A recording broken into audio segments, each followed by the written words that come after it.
Napakagandang opportunity talaga para sa mga naghahanap ng trabaho dito sa Canada na pumasok as visitors visa, and sa mga kababayan natin na gusto magpunta dito sa Canada na merong experience ng chicken catcher, nandito na sa Canada na naghahanap ng LMIA inside and outside Canada. Pwede mag-apply. Ito na guys yung company na pwede makatulong sa inyo.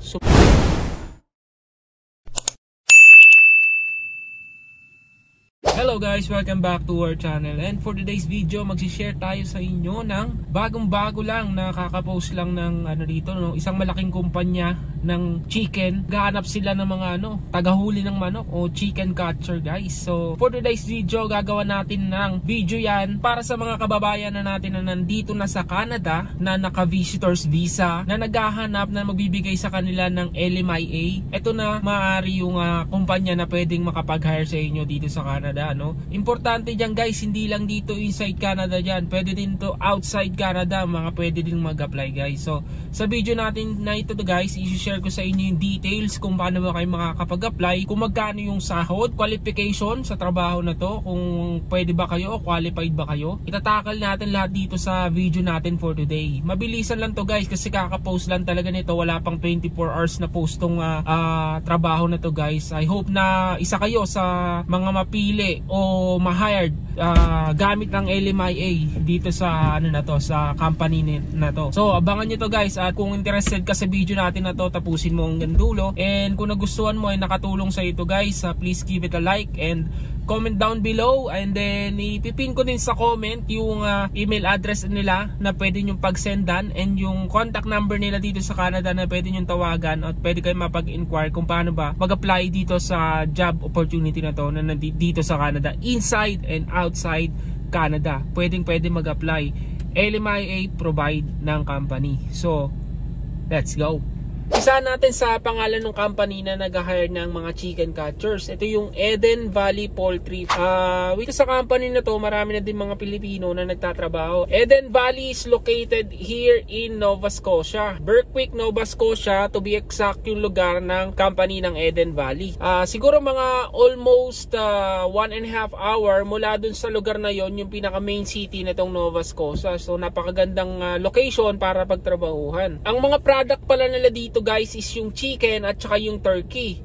Ang magiging trabaho nyo nga dito guys is yung maging isang chicken catcher. Ko lang alam kung paano nila ginagawa yung guys, kung pupunta ba kayo sa isang lugar ng mga chicken at hahabulin nyo isa-isa. Hindi ko alam kung paano yung process nila, pero yun nga ang pinaka magiging job hiring nila is yung mga chicken catcher. Full-time or permanent job opportunity para sa mga naghahanap ng trabaho. Ay pag-usapan naman natin yung qualification and then requirements na kailangan mo para ma-qualified ka sa trabaho ng hinahanap nila dito sa Eden Valley. So unang-una na kailangan nila is kailangan na school, graduate ka o meron kang high school diploma. And kung meron kang experience sa chicken catcher, is an asset. Pero hindi naman din nila siguro kailangan yon kasi natitrain din naman. And syempre importante na marunong tayo makapag-communicate sa English para maintindihan din natin yung mga documents and then yung mga manuals na kailangan natin aralin pag nandun na tayo sa field. And itong trabaho na to is sinasabi dito is physically demanding, and syempre kailangan mo magbuhat, at least kaya mo magbuhat ng 60 pounds. And sa work environment naman nila guys, typically para sa mga poultry farm. Sa nakausap namin na kaibigan namin, ang trabaho niya kasi is ibang department. Siya yung nagtatanggal ng mga laman loob ng chicken. Yung isa naman yung nagdi-dress, yung nag-a-undress, kumaga binabalahibuhan yung mga chicken. Sila apron?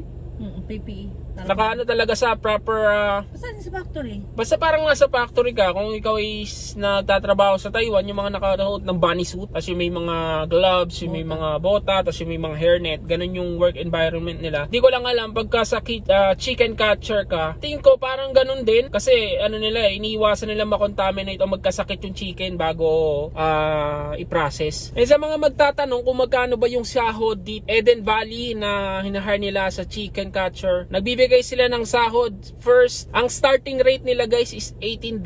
So $18 ang starting rate, and then meron silang incentive program na nagbibigay sila ng additional $2.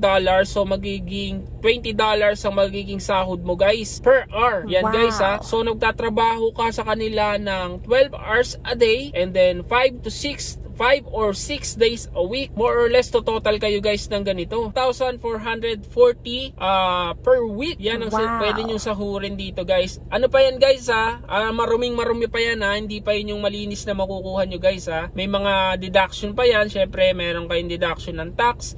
Meron kayong deduction ng EI. Meron kayong deduction ng pension plan. Depende pa sa company nyo kung ano yung mga deduction na ilalagay nila dyan guys. Kaya hindi pa yan malinis yung 1,440.